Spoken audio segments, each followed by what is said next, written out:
In 8 months from now, GDPR comes into force across Europe, the General Data Protection regulations. Are advertisers and the marketing world ready for it? Well, somebody who ought to know is Catherine Armitage from the World Federation of Advertisers.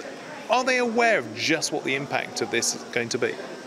So we ran a survey recently of WFA members, and it revealed that 70% of respondents felt that marketers in their organisation are not fully aware of the implications of GDPR for future marketing campaigns. So this indicates that there's a really big gap in a lot of brand owners between the legal teams who have been working for months on implementing GDPR, and actually the marketing teams who it's going to impact, really understanding, okay, what is it, how will it impact me, concretely, what are the things that I need to know without having to read an 80-page piece of regulation, to understand in May what's going to change and what's that going to mean for my campaigns that I'm planning now. What about the cross-border issue? Because obviously within Europe we're all one happy family, but you've got global advertisers who may be holding data within Europe.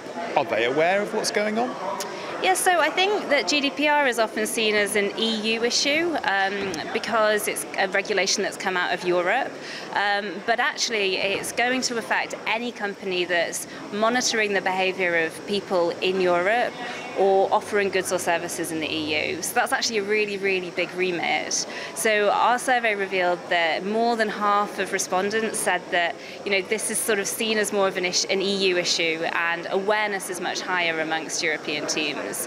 So actually, as WFA, we're doing a lot of work now to try and increase awareness, not just in marketing teams in Europe, but actually much more widely, so that we can ensure that all of the marketing organisations we work with are fully prepared for GDPR when the time comes. What does compliance actually equal to advertisers? What should it mean?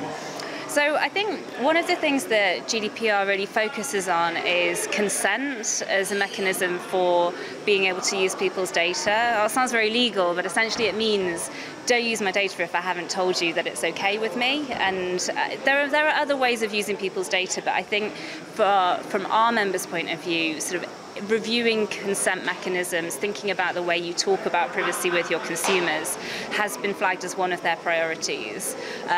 So I think from a marketer's perspective, it's about thinking of creative ways to build messaging around privacy into your digital assets, your digital campaigns, in a way that fits with your brand voice, in a way that isn't disruptive, and in a way that really kind of helps consumers feel more confident and builds trust with them, rather than just being, you know, here's 8 pages of privacy policy, can you read it and tick the box? After GDPR, that's not going to really be okay anymore.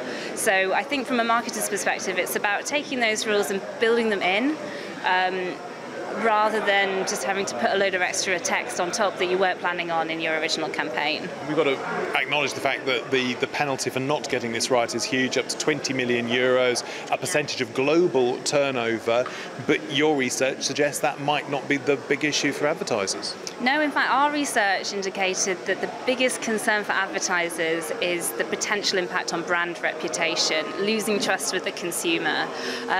The fines are huge, and for many big brand owners, you know, 4% of global turnover, that can be billions of dollars. But actually, for a brand, money can be found if it's necessary and replaced. Brand reputation, that can't be replaced. So once you've lost it, it's gone. So this is, I think, from a GDPR perspective, one of the most important things for advertisers. Only 8 months to go. Will everybody be ready? Let's see. Hello, I'm James Wright. Thanks for watching Marketing Media Money. To check out more online videos, just click on the boxes and don't forget to subscribe to the CNBC Live channel at the bottom of the screen.